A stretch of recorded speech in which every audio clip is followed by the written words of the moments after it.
Hello and welcome to another edition of the Big O Show with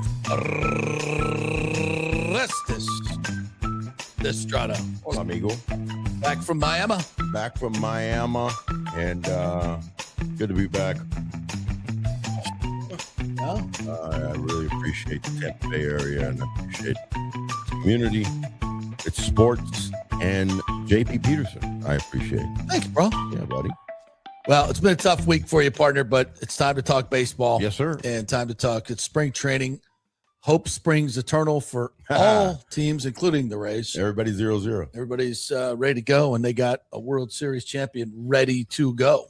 Thank you guys for joining us as well. Don't forget, you can hit your comments up in our Twitter at JP Peterson Show and on YouTube at FanStream Sports Tampa Bay and Facebook as well, JP Peterson. So you can go right there and comment, and we'd love to hear from you because we're going to talk a lot of baseball today. We're going to talk about Fan Fest for the Marlins, which you just attended. And the Rays. That was nice. In fact, they coming up. Sporty little shirt, legends of I like that. of back in the day. What's the Leon? Leon is a massive company in South Florida, actually working its way up into Central Florida and Orlando, I believe. The Leon clinics. It's kind of an elderly clinics for people, and that we will soon need. That So Senor Leon, who created this, is made a whole lot of money on elderly Latinos down in South Florida. So he's one of the big sponsors over there for the Marlins. And again, it was Saturday, extremely well attended. I was blown away. It's been many years because I've been really kind of more than anything going to the Fan Fest for the last 10-15 years for the Rays. So it'd been a while since I did a Fish Fan Fest. But they had reached out to me. They've always reaching out to me. The one thing I will say, especially Luis Durante Jr., I'll give him a lot of props, who's the head of their alumni association, does a great job of keeping it very vibrant and busy and having a lot of events. So, usually once or twice a year for the last several years, I've popped down for an event or two. That's just been, they do a great job with that. But this time he asked me a few weeks ago to come down. It coincided with me coming down for the services and the celebration of my mom's life on Monday and Tuesday, which was beautiful. Actually, we buried her on February 10th, which is their 75th anniversary, and a plot right next to each other. So that was kind of momentous. But the Saturday before, I was over at Lone Depot Park. Yeah. And it's a mouthful. It's a mouthful. It's not quite Benchmark International Arena, but it is. But it's a lot. Yeah, I like Benchmark though. And I'm starting to get comfortable with it. Yeah. Good guys too. Yeah, that's what I hear. First year, awesome right? People. First year awesome of that deal. I'm sure you're happy with them with your bolts, but yes. It was eye-opening in a lot of ways. Number one, even though I have been down to that stadium, like I said, numerous times since they built back in 2012, this one came as I'm driving into the third base garage. They have big garages around the stadium. I was thinking Rays, right? So I'm thinking, wow, this is one of the reasons that this needs to be built and built properly, because you can't just build a beautiful stadium, right? And this is a beautiful stadium, but the reality is, they didn't do the right by it and by the community back in 2011 into 10 when they started building the stadium. They needed to have bought a lot of the land, a la Arlington, and what was done over there in the DC area, and given an opportunity to build some district. There is no district around it. And I'm coming into it and I'm going, holy cow, this is why the Rays stadium has to be, created properly and made to have that district around it, because baseball doesn't by itself in the state of Florida attract enough people. It's too expensive. Now, that being said, you might want to turn to volume thing off on, I think, because it's buzzing. The ding dongs? The ding dongs are killing me. I think it's some wire you're hitting down there. Really? So it might be me. Watch your feet. Yeah. Unfortunately. Yeah, my ding dong has been known to do that. There we go. I don't think you guys can hear that though. I think that's just in our headset. So don't worry. I don't think you guys are hearing the ding dong. But the bottom line is that they had such a attendance, man. So many kids, so many families. Obviously, if it's free, it's for me, right? And you get 30,000, 20,000. Listen, by the time I left, because they had us come in for an hour or two at a time. Gabby Sanchez was there. Juan Pierre showed up along with all the players, right? We'll talk in a minute about that. That was, I left and there had to be 15, 20,000 people there. Damn. And on the field, walking around, really great turnout. And I just think that that just told me that the state of Florida loves baseball. Yeah. Oh, we do. The state of Florida loves baseball. What they don't love is the expensive, day-to-day cost of it. And terribly located stadiums, awful stadiums, not a very bad owners with bad, especially with the Marlins, with notorious with the Rays. Well, but I mean, at least we've made the playoffs, and we've been to the World Series, a couple times in 2008.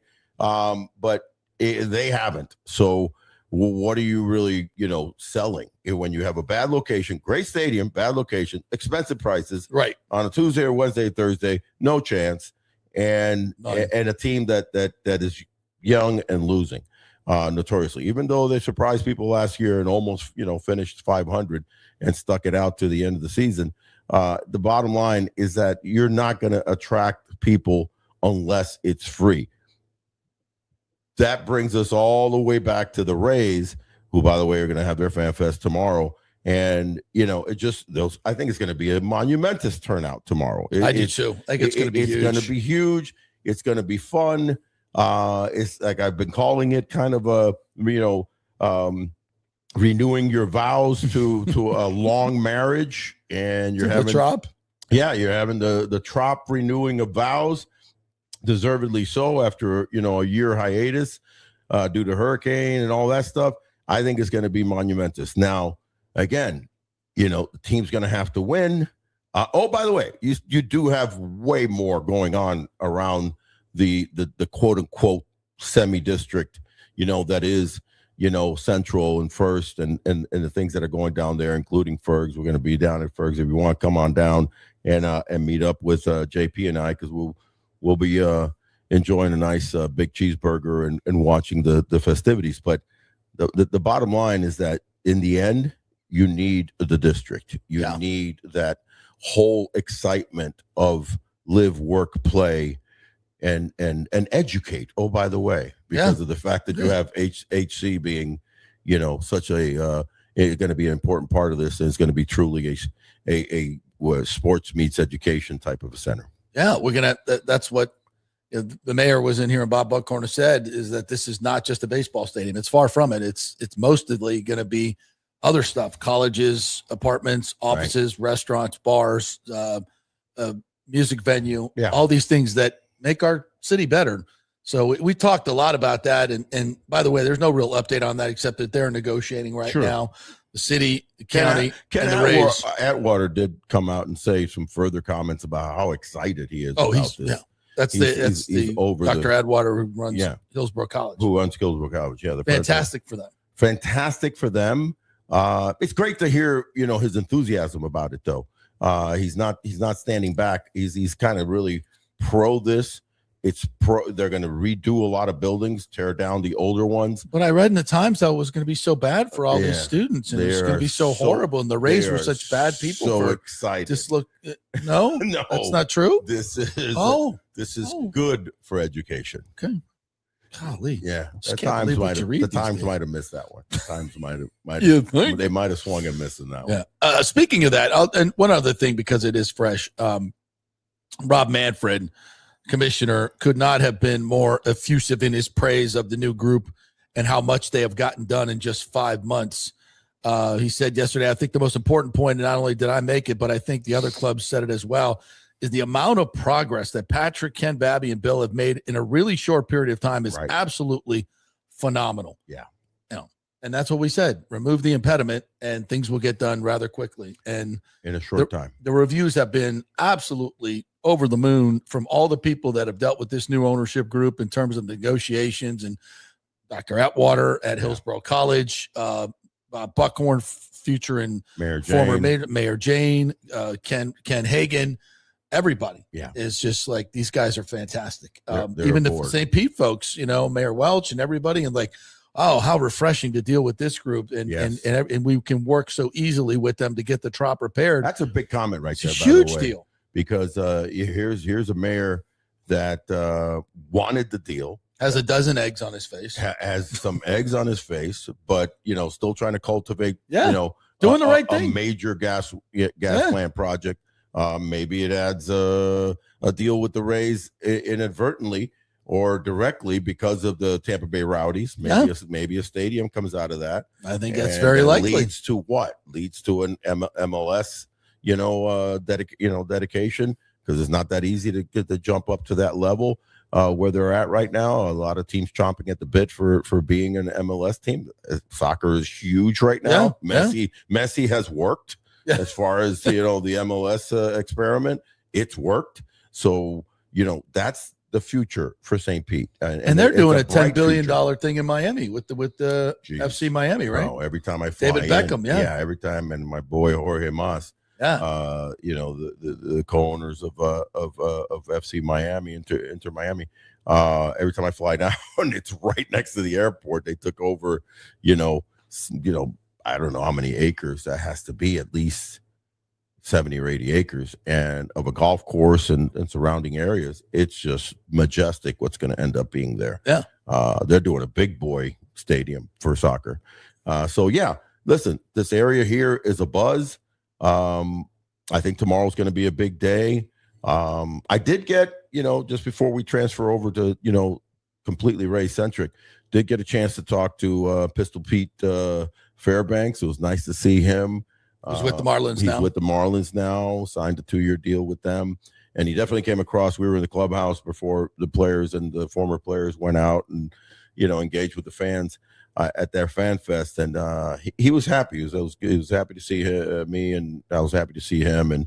And he looks ever the part of the senior spokesperson. Remember, this guy was also not only kind of the senior spokesperson of the Rays, but he was also their team representative too for the PA. Mm-hmm. So this guy, has a head on his shoulders, even though he could be a little kooky and say some weird things that we love. We loved. Yeah. It was all positive, and he's an influence. I think he's going to be very influential to that roster, especially to the pitchers, because they have so many young pitchers, along with the guy that had a mediocre year last year, but could hopefully for the Marlins' sake turn out to go back into a Cy Young type level in Sandy Alcantara, who's showing up to camp really healthy and oh, by the way, he added an extra pitch. He has like 5 pitches. He added a sweeper.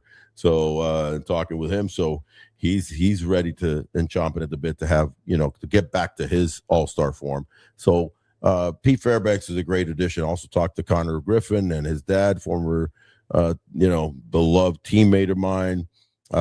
Jeff Conine, who's involved in a special advisor with the team, and they're very excited about their young players. Granted, they're young, they're not winning that division, but they're going to give some headaches. They have enough talent that they're going to cause some havoc over there. All right, let's zero in on the Rays on the field. We got a lot of stuff to talk about. First and foremost, Nick Martinez, $13 million. I wasn't thrilled with that allocation. I would have liked to seen that gone to a hitter, but be that as it may, it makes the Rays a better team. You like the signing? I like the signing. I mean, yes, listen, when you look at their starting rotation, pre Nick Martinez, you of course you have Sugar Shane McClanahan. You're expecting a lot from him, but you also have to, pump the brakes on that, because listen, the main we don't want isn't to have an early season hiccup And by that, I don't necessarily mean, is the elbow going to blow out? The issue that he had with his arm. It's just so many factors of being out for 2 years. Just you're going to have to baby him. But hopefully he's fully ready at 100%. So if you get fully Shane McClanahan for 5 innings every outing, you're getting a guy that's going to, hand the ball off and be a Nick from a quality start, 6 innings, less than 3 runs, right? So that's the hope there. Then you go to Drew Rasmussen, who I think is on the precipice of being a real top 10 pitcher in the major leagues. That's how good Drew Rasmussen can be. 150 innings last year. He'll probably go up into the 170s. Again, sans any major injuries to Drew Rasmussen. Ryan Pepiot, I think this guy could end up being a super stud. You know what I mean? He could end up, arguably, because of the fact that you're using Shane differently, you're going to have to wean him into the season. He to me, he could be my ace. Your horse. He's my horse. Yeah. Steven Matz, the jury's out on that one. You know how I feel about that one. I'm hoping for good things. I'm prepared for some shakiness. I'm prepared for, do we kind of use him in relief and starting? I don't know, because the reality is the reality. And as it started the last several years until he became a reliever, it wasn't that great. As a reliever, super solid. I like the experiment. I like to add another lefty into that rotation to kind of scare some bats. Right. And then you had the combination of Joe Boyle, Ian Seymour. Big fan of Ian Seymour. I like that change-up type scenario, sinker slider type of guy. When you have power pitchers in McClanahan, power pitcher in Rasmussen, power pitcher in Pepiot. So having that lefty, that crafty lefty is great. Joe Boyle's another power pitcher. Okay, then you sign Nick Martinez. That kind of slots him in to that 4-5 role, right? Depending on how Matz does. I like it, man. I know you wanted the money to go maybe elsewhere, but I'm really big on veteran arms when you have predominantly a 30 and under starting rotation. Staff, yeah, staff. You got to have that. There are a lot of young that kids Charlie Morton type of guy. And I hope to God that he pitches as good as Charlie Morton did. Do I think so? Not really. I think he's going to probably win 10 to 12 games, but shore up a lot of workhorse innings. And here's the other catch that I think he brings to the table that is important. I mentioned Pete Fairbanks and going over there with that young staff, right? Predominantly, he's going to be dealing with his reliever young kids. This guy is a veteran, and he's a veteran of all wars, by the way. Major leagues, recreated himself 4 years in Japan, came back, and then established himself as a quality, major league starter.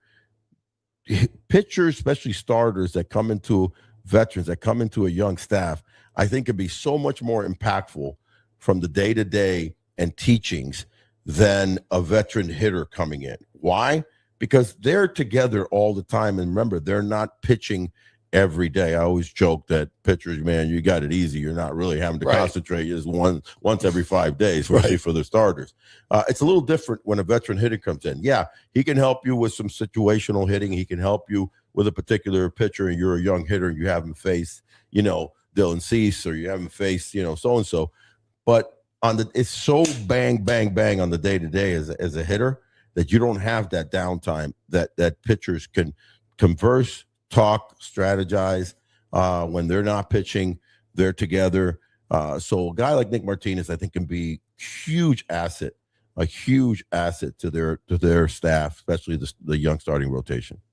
All right, so that's $13 million that goes to Nick Martinez. I'm not sure who would you have bidding rather? Against. You wanted Ozuna, didn't you? I want Ozuna. He signed for 12. Yeah. Did you see Jonah Heim signed for $1.25 million? Oh, what? How many times did I mention Jonah Heim? What were we missing there? How many times did I mention Jonah Heim? He had a really bad season. I don't know the insides of what maybe where his headspace is. There may be something going on there. What's going on? There was some other things that we're not privy to. But if you could have gotten Jonah Heim for $1.5 million, holy geez. Yeah. I mean, this guy has been to the war. There's got to be something going on. He's been to the playoffs. He's been to the World Series. and has a rocket of an arm, and I think has a bat that could come bounce back at what? He's 30, something like that. Compared to the guys we got, that's where, two young, talented kids that are Orestes and Fiducia. Yeah, but I'm saying two young, talented kids in the minor leagues that are on their way up, obviously with Keegan and the kid that they picked up from Boston.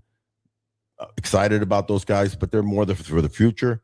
It's very, very delicate to try to put a lot on a young catcher in the major leagues because there's so much that they're asked so much. You want to hide a young player in the outfield or some other positions that aren't this demanding. You want a veteran behind the plate. Fiducia and Fortes are veterans, so in that sense, calling the games, I'm okay with them. It said that you're just taking the bat out of out of the lineup. A lineup that's pretty anemic. A lineup that is powerful and could score a lot of runs in the first 5 guys, and then it's very questionable after that. Yeah. And if you really want to break it down right now, I'll tell you, looking at this lineup, I would have Chandler Simpson leading off. Yandy Diaz, one of the best DHs in the game right now, and one of the best hitters in the game, especially from the right side. Jonathan Aranda. So you go lefty, righty. Obviously lefty with Diaz, righty with lefty with Simpson, righty with Diaz, lefty with Jonathan, the hammer, JC, Jonathan Junior Caminero, righty, and you go lefty with Cedric Mullins. There's where your most runs need to be scored.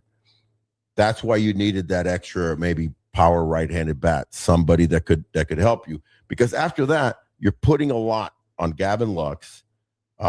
Jake Fraley, I think, could. You know how I feel about Fraley. If it was all right-handed pitchers in the major leagues, Jake Fraley would hit 30 home runs. Yeah. If it was all right-handed pitchers. They're not all right-handed pitchers. No. So he struggles mightily against lefties. I really like Jake Fraley. And late in the game, you're going to get matched up. So once you get into that 6th inning and you get through Junior Caminero, you're talking Cedric Mullins, Fraley, Lux, 3 lefties back to back to back.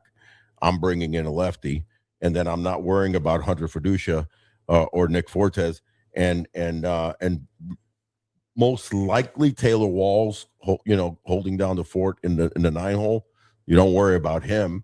So it could be lefty or righty. So you go lefty. It's a lot of automatic outs. You go lefty heavy until you wrap back around to Chandler Simpson, who's also lefty, but hits lefties and righties the same. So teams are going to be manipulating that in this day and age where you match up, especially once you get past the 5th inning. There's going to be heavy lefty against the Rays. Now, the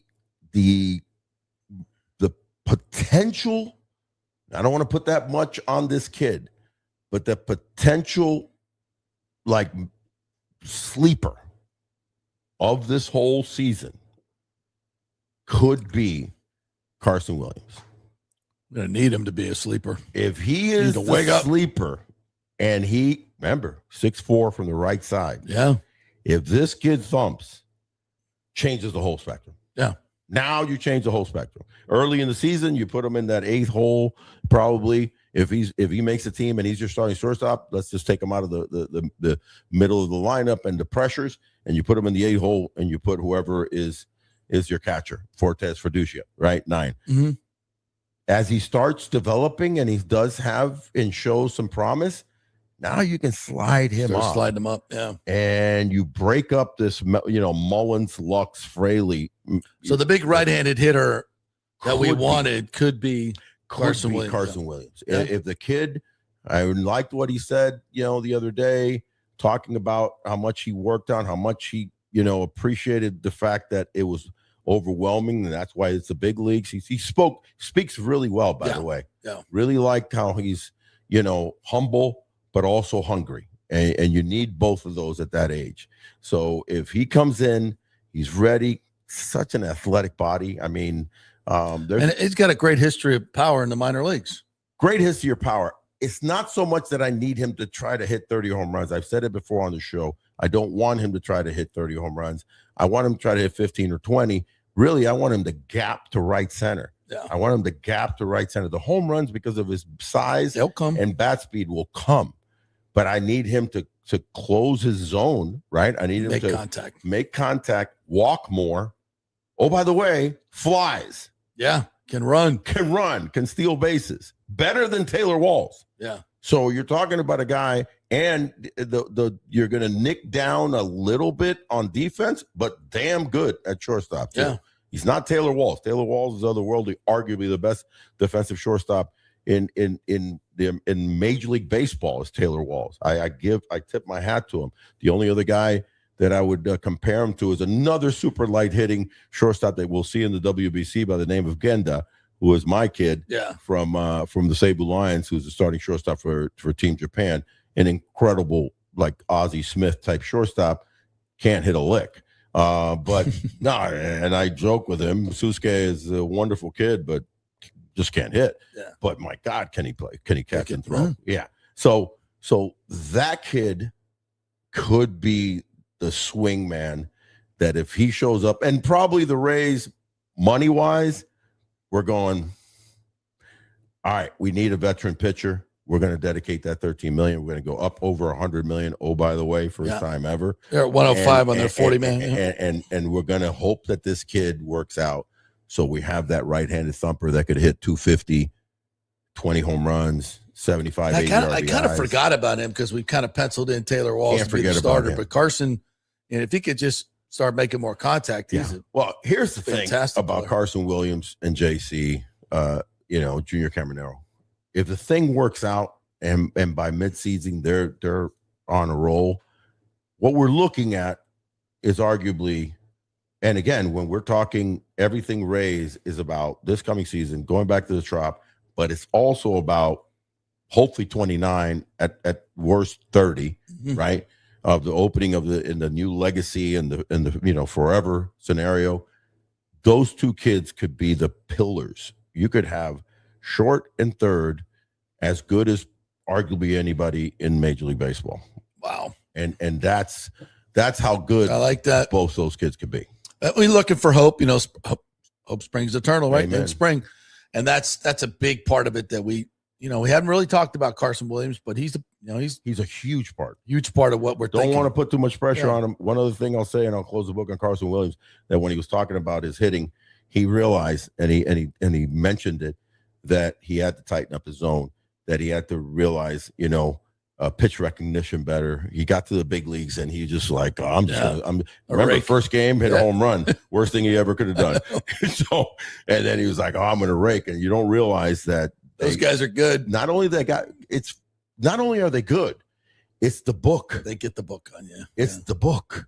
You have a weakness, they're going to pound it. So you have to rebook and you have to readjust. And if he can tighten himself up and go, I'm going to flick over there. Yeah. And I'm going to get on base. Oh, by the way, because I'm damn fast and I can get first to third. I can steal. I can score if I'm on second, and all of a sudden you become a dynamic ball player. That's what this kid could be. And that could be huge. All right. Big thanks to our great sponsors presented by Texas Roadhouse, Wesley Chapel. And, you're hungry tonight. I am hungry, man. What would you order on the menu right now if you were sitting at the bar there with Jenny? Flat out watching. Man. My favorite is the ribeye with the mashed potatoes and gravy.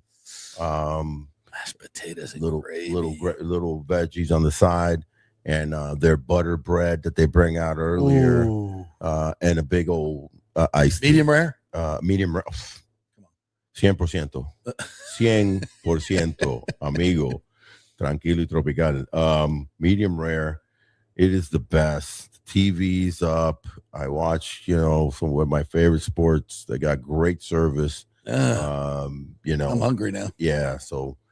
Texas Roadhouse, Wesley Chapel, right off of 56. 56. Right off 56 near Wiregrass Malls. You go shopping there or over to the outlet malls. You got to stop at Texas Roadhouse, Wesley Chapel. Tell them we love Big O sent you. And then Murphy Auto Group, Genesis of Tampa. It's a Valentine's, so they're giving away a diamond ring. Diamond ring raffle this month. So go get a test drive and get 10X'd on your entries to get in that, get your car appraised, so that'll help you as well. We're also giving it $250 off if you buy it. So let me ask you, the diamond ring, do you need to have a girlfriend or a boyfriend in order to?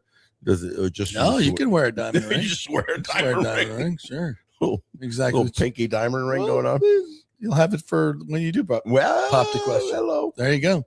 So, and also on Veterans Day or Valentine's tomorrow, they're going to give you $250 off your car and pay for your Valentine's dinner. And by the way, speaking of President's Day, which is Monday, that's Monday, yes. TRWC, Texas Roadhouse, Wesley Chapel is having a special lunch specials for President's Day. So, nice. Go out and have yourself a nice little lunch deal. Lunch, a steak at lunch. Yeah, that sounds awesome. That's fantastic. So anyway, Texas Roadhouse, Wesley Chapel, Kingmakers, Tampa, and the Murphy Auto Group. We thank them all. Murphy Auto Group, Genesis of Tampa, right there, 801 East Bears Avenue, right off of 275. So go say hello, take a test drive, and tell them JP sent you. By the way, awesome cars. The value in the GB70, GB80, insane. You'd want to go so many. them. I mean, obviously we're biased because our buddy Mike Murphy and the new, fairly new, just a few months. Genesis of Tampa, but I'm just seeing so many Genesis on the road now because they're the best value. They're the best really value. Are. Fantastic. All right, we have a super chat from Jimmy J. Voyager, $9.99. Thank you very much. Buying your lunch today. With the Rays moving to MLB streaming, do I have a Rays specific plan or will my existing account suffice? I have a free plan through T-Mobile. I don't know for sure.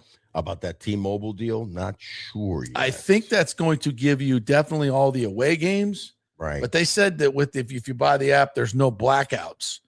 So I think the MLB TV app should cover you.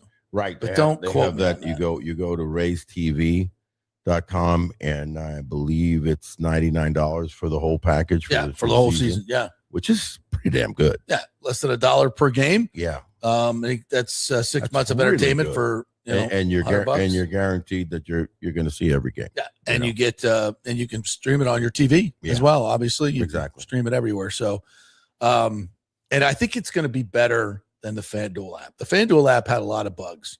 I think MLB TV has perfected the streaming. Yeah. In fact, they were the first to do it. So I think they perfected it. It's going to work a hell of a lot better than the FanDuel app. So that's going to be a plus.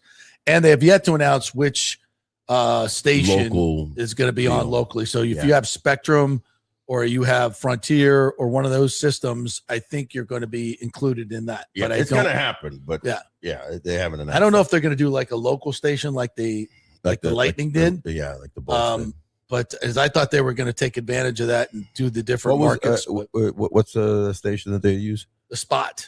Yeah. 66. So still some more things to come, but I think you guys are going to be covered with MLB TV. You should be. But I can't say for sure. Yeah. Alejandro says 8-ounce sirloin rare. Nice. Shrimp, baked potato loaded, Caesar salad, extra dressing, creamy horseradish sauce. Horseradish on steak is fantastic. I love it, especially with a prime rib.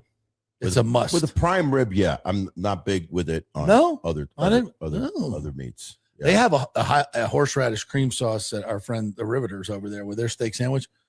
That's really good too. But love that's a good order right there. It's a good order. I'll go with that. We love to hear your favorite steak orders from all our peeps. Jimmy Chure. Hey, Orestes, which right-handed bat free agent that are still available would you pick up? And is Nick Castellanos an option? How do you feel? Great question, by the way. About Verlander to the Tigers, and where do you think Scherzer goes? So the Castellanos. Let's go Castellanos. Castellanos, who at least came out and was honest enough to explain that he completely goofed up when he got taken out. He was pissed at his manager Robbie Thompson and did that stupid act of bringing a beer onto that was just ridiculous, and that was stupid cocky thing. Very mature. I love the fact that one of his teammates came by, took it out of his hand, and says, "You're not doing this." And he was, he owned up to that stupidity and he apologized. He was listen. How could he not be thankful to the fandom, to the Phillies? These guys have paid him upwards of $100 million. He was a 5-year, $100 million contract. He's got $20 more million that they have to pay him, right? That he's going to get paid whether he sits his ass at home and doesn't play. He's 33 years old, still a thumper, I think he had 17 home runs last year, hit 250, had 70 RBIs, 71 RBIs. Man, that's a dangerous bat. And I think he's going to end up going. The Guardians really need some offense. Even with the roster that they have, they didn't move that much this winter. That's where I think he's going to end up. San Diego's supposedly intrigued by him. I would love to be intrigued by the Rays. If you could do a situation where you're hardly paying him, I would stick Nick Castellanos in left field. You've got, how many outfielders do we have already that we're having to figure out, right? Way too many. You've got Johnny DeLuca, who was oft injured last year, and he's come in hungry. But he's not a super thumper. No. He's just a really good quality. We got a lot of those guys. We got a good quality major league type guys, right? Ryan Vilade, don't know what you're going to get from him. I like him. I've seen some of his swings, and I'm excited by him to be kind of a super utility guy because he can play the infield and corner outfields. Jake Fraley has to be your guy that you're going to give 400 plus at bats, hopefully 500 at bats if he figures out lefties a little bit. So Jake Fraley's my guy. He's kind of like the replacement of Josh Lowe. It's Jake Fraley, right? So Jake Fraley, you're hoping that, goes out and hits 25 home runs, driving 80 runs. Can he do that? I totally think he can. Now, if you were bringing in a Nick Castellanos, you could spell, Yandy at DH. Not even spell him sometimes. You could stick him at first sometimes, maybe a tough lefty. Now all of a sudden you have veteran Diaz, veteran Castellanos at DH. I don't mind that addition, man. Here's why I do not believe it'll happen for the Rays is because they're very internal mantra kind of centric. So the last thing they want to do is have a disruptive type player come into the equation. So is he a thumper? I still think he's got 30 home run potential, but even in a part-time playing, he's got 20 home run potential. We didn't have that at all last year in the outfield. Nothing. So we're hoping to get 20 from Fraley, 20 from Cedric Mullins. Right there, we're ahead of the game. Yeah. But if you could add that one more righty. So to answer about Nick Castellanos, goodbye, Nick, to Philly. You kind of goofed up a little bit. You should have, been a better steward and a better teammate and say, I'm having a rough year. And they made some changes. He just didn't agree with them, and he ended up, being a little dickish. Let's be honest. All right. Talk about ding dong and all the sounds we were making. Yeah. But the other one is is out there still. The only kid that I can think of that would probably, be very, very inexpensive, and I keep on saying it, is Miguel Andujar. Yeah. And you could pick him up. He hasn't signed. He had a nice year last year with Cincinnati. Hit 10 jacks, hit like 290, I think. He's got a quick bat, left fielder. And if he doesn't make the team, you release him or you send him down to AAA and you kind of keep him in, you keep him in there, kind of like you did with Eloy Jimenez. He'd be like an Eloy Jimenez sign, right? And you just keep him as a potential. That's the right-handed bat that I would go after right now. And as far as Verlander signing with the Tigers, kind of neat coming back home. Yeah. Not a whole lot lot left. Are loaded. Tigers are a damn good team. Yeah. Tigers are pretty loaded. It's loaded. And I saw some comments by Tarek Skubal, how excited he is to have him. Remember, I just was talking about to have a veteran starter to kind of lean on. That's a veteran starter talking to the best pitcher in the major leagues who's still 29 years old and wanting to learn more. So in one sense, signing Verlander just to be influential to the staff, I think was a magic signing by the Tigers. And it brings them all the way back home. So, full circle. By the way, outfielders on the Rays roster, okay, on the 40-man roster. Yeah. Johnny DeLuca. Sure. Jake Fraley. Right. Gavin Lux. I don't know him as an outfielder, but where are you playing Melton, by the way? Justin Henry Malloy, Jacob Melton, Victor Mesa Jr., Cedric Mullins, Richie Palacios, Chandler Simpson, and Ryan Vlade. Yeah, it's a lot of the same type players. Same light hitting. Sans, Cedric Mullins, who's got power and speed. Sans Fraley, who's got superpower potential, and then Sans Chandler, who's got super speed. And we don't know what Jacob Melton is yet, but highly regarded. 6'3", 208. Yeah, we don't know. So he's Josh Lowe. That the three guys that I separated out of that group are your three expected starters. And Jacob Melton, like when I talk about Josh Lowe, and we're waiting. I think they just went, let's stop waiting for him. Go get another guy that could be that guy. Well, and it could be Jacob Melton. Well, honestly, the writing was on the wall. I think once they signed Jake Freely, they really like Jake. Jake's got some real power. He's already, established himself that he's hit for power in the major leagues.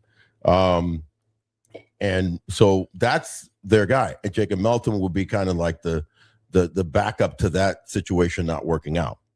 So the three guys, one is powerful, could do a whole heck of a lot of damage. Fraley, again, is struggling with lefties. You got one that's a veteran that's got power and speed in Mullins. And then you've got this one that struggles, is learning the outfield, but has world-class, arguably one of the fastest players in all the game. So that could steal literally 70 to 80 bases. So that's your outfield. That's your outfield right now. I would like to add some other powerful right-handed bat, because of that group that you just said, other than Richie Palacios, it's Ryan Vlade who's the right-handed hitter. Yeah. Well, this is going to be a roster kind of, I think, in flux, and they're trying to see who they got and what they can do, and trying to put it together for the future. But Sugar Shane is coming back. Yes, he is. We heard from him. He made a point to talk about how he is emotionally evolved, and matured. Kind of like I was a bit of an emotional wreck, when I was pitching before. He would, but it fueled him. Yeah, become a great pitcher. I don't want to take that fire away from him, but definitely not. I don't think the fire will ever leave him. 2 years away. But he was very, he pitched and came across, even in the way that he spoke pre and post games and stuff like that, kind of almost like defensively overwhelming. You know what I mean? He was like, and I think what he's alluding to, the emotional growth was needed, but also was felt by two things that happened to him in the last 2 years. The injuries just humbled the hell out of him. And you're reminded how this game could get taken away from you. And then you're reminded how life, has full circles and can be taken. That's his father passing away, who was very, very close to his father. Mm-hmm. So when he's talking about the family emotions and the on-field emotions, that either beats the hell out of you and knocks you down, or it makes you more mature. And you learn through humility and the trials and tribulation on the field, the trials and tribulation off the field. And I think he's coming in. If he's 100%, buddy, they're still going to kind of, baby him a little bit. Mm-hmm. The dude's a whip. And I'm not worried about his injuries, because he's supposedly 100%. How many guys have come back from Tommy John and pitched, gloriously, if not better? So if he's 100%, watch out, and he could just, do some dramatic things. Just like Carson Williams is the swing man on the offensive side, I think it's the veteran Shane McClanahan being the swing man. If he really kind of turns it and he's fine, and you're not going to have complete games, you're not going to have 7-8 inning games, you're going to have 5 and fly. But if they're great, that's going to give this chance for a team that's not going to score a shitload of runs to be in games. And then you lean on that bullpen that I really like the bullpen. So Shane is huge. And then it'll ease the situation of your 2, 3, 4 guys. Your 2, 3, 4 guys are damn good. They can be, potentially devastating. Rasmussen, We're just, again, it's another one of guys that we're holding hope and keeping our fingers crossed.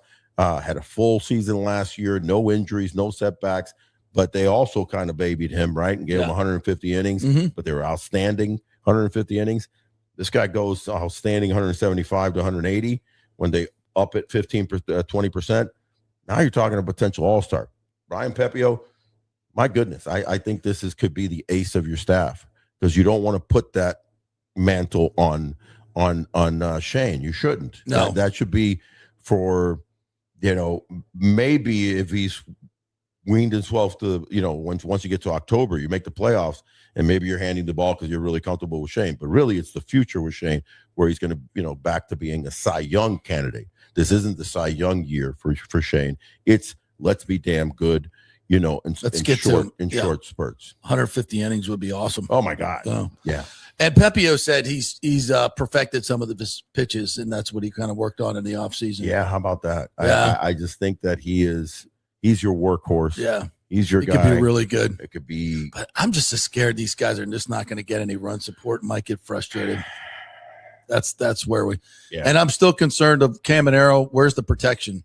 I don't think Cedric Mullins is proper protection. I would maybe back Caminero in the 3-hole and put Aranda behind him.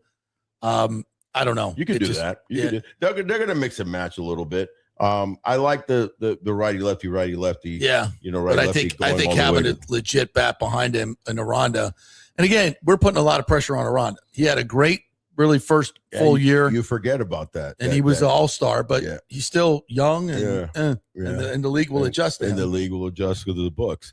But the good thing about Aranda, that is not the situation with a kid like Carson Williams at all, is that he's got incredible plate coverage. He's really shown it enough, both in the minor leagues and in the major leagues, when he's given the chance to fully play. Right in the minor leagues, he crushed, bro. And he's a great hitter. He is a great hitter, good hitter. Yeah. So, and he knows. That's why I want him behind Caminero. He knows the zone. Yeah. He knows the zone. He can hit lefties. He takes the ball the other way. Those first four are really, really good. Yeah. They're really good, and they can really do some damage. Here's where you're going to invariably, in the big spectrum of 162 marathon, here's where you're going to run into trouble. 2 different spots. The second half of your lineup not producing, so putting a lot of pressure on your first half. The second half of your starting rotation not producing.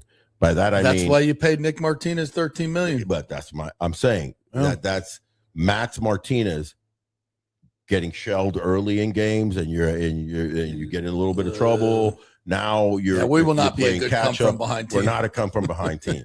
No. So that's where it's imperative for the likes of McClanahan. Obviously the top 3 that I mentioned, McClanahan, Rasmussen, and Pepio, have great years, have really good years. Yeah. So then you can buffer 4-5. If 4-5 is struggling, then you have 4-5 and Boyle and Ian Seymour, waiting in the wings. Yeah. I mean, we got options, but if those top 3 guys can do what they're capable of doing, that's going to set up a lot of wins. It's going to piss off a lot of teams. Well, that's what we want. We want them to be, pesky Rays. They're going to piss some other run, teams off. Steal bases, play good defense, get good pitching. That'll frustrate a lot of teams. Yeah, I hope that's the MO. Yeah, I hope that is the MO. I hope that their defense is solid enough. It's going to be key that Chandler Simpson gets it playing left field, so there's not a real issue there, because I need this guy to get 500 at bats, bro. I need him. I don't think they value him as much as if he gets 500 at bats, he's going to hit 320. Yandy will have and Caminero will see a lot of fastballs. Oh my he's God. On base. If Chandler, you throw a curveball, that's a bag. Yeah, it's a bag. Now you got to throw fastballs, and Yandy will hit behind the runner. I mean, we should have a lot of first and third with Caminero coming up. With Caminero, you know what that means. Coming on. He's going to break the double play record. Oh, jeez. So GIDP. Bad. You're so bad. No, we don't know. We don't want that. Yeah, as long as we send the runner from third base, remember?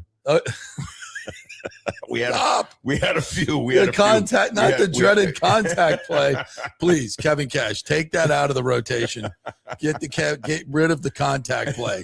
Let's have boys be big boy major leaguers here and read the play.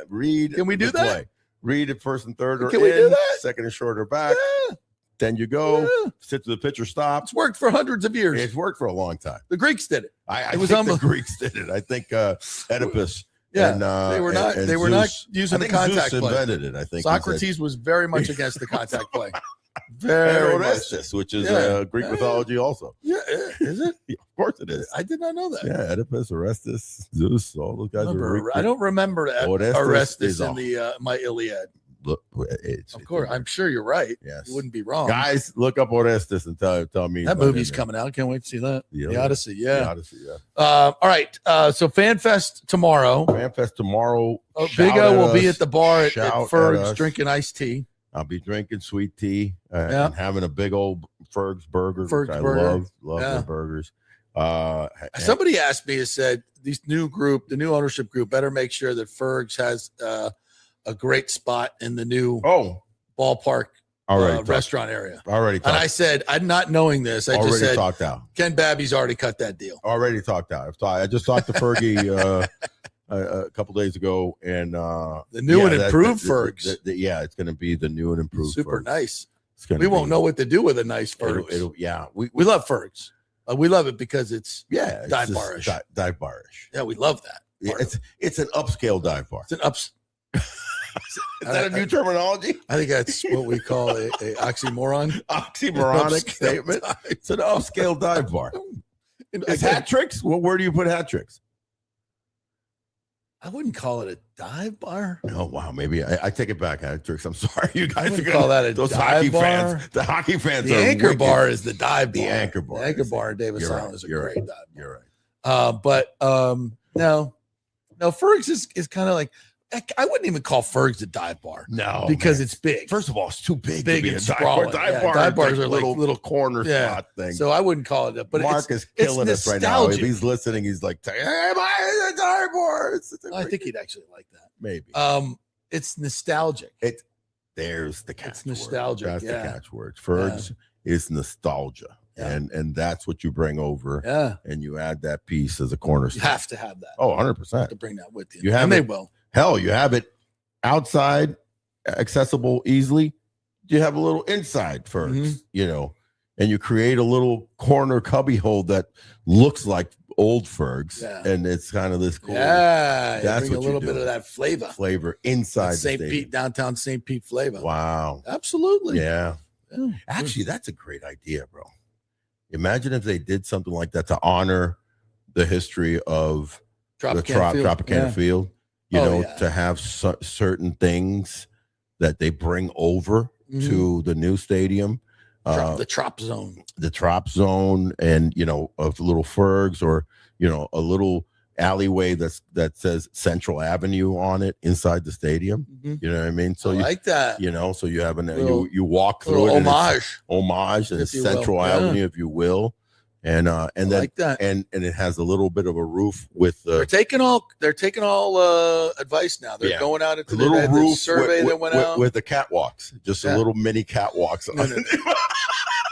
Not on the field. I'm talking about in the concourse. In the concourse. In the concourse where you had catwalk. A little homage to the catwalks. Dude. Just bring one over. Oh my God. You can take pictures on it. Are you kidding me? Yeah, why not? Guys. Why not? Talk to me about some of the architecture. It'll be like the kids area. The kids can climb up. Yeah. You could climb up onto the catwalk. Look, Mom. Yeah. I found a bat. Remember the bats when we used to do shows? Oh, over yeah, there? We doing people. You don't realize it. For a while early on. So when I did the pre and post show, it was in way up in center field. So it was like of the top of the center field, above the batter's eye. We used to do our shows there back in 2011, really? 12. I don't remember that. Yes. It's above the batter's eye. Have you been up in the catwalks?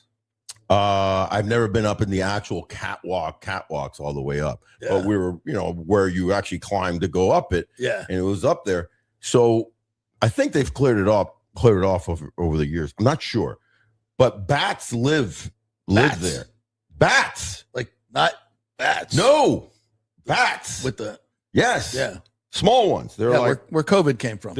Oh my! I never thought about that. Might have started in St. Pete. We never knew that. No, it didn't start in St. Pete. You sure? And it didn't start with a bat. China. And so we'd be doing the shows, and every now and then a freaking bat would die and just dive bomb the show, and or just keel over dead and blah, and just flop. What? A dead bat? Yes. Get out. Dead bat on the set? Yeah, dead bat, man. Dead bat. Yes. It's some trop stories. Woo! Yeah, buddy. It's a dead bat. It's like when Kevin Kiermaier was we have 3 more years in there. Well. It was like we a have dead a nice bat. Nostalgic ride. Lord willing, and the hurricane don't take the top off again. No, come on now. We'll have 3 more years in the trop. Woo! Can't wait. We love it. It'll be new and improved. I just hope it doesn't smell. Listen, it's they got to put some new air freshener. Well, you'll be over there tomorrow. I might come join you. Yeah, depending how things go tonight. Come on, man. Come on out, and anybody that's out there, swing by Ferg's and say hello to the Big O, man. It'll be nice. Yeah, absolutely have a lot of fun. Texas Roadhouse, Wesley Chapel. If you're in the neighborhood, make sure you stop by and get you a steak. Alejandro's going to have his rare. I'm going to go medium rare. Alejandro goes rare for his thing? Is that what he said? Yeah. Do they do a chimichurri there? I do like my chimichurri flank steak.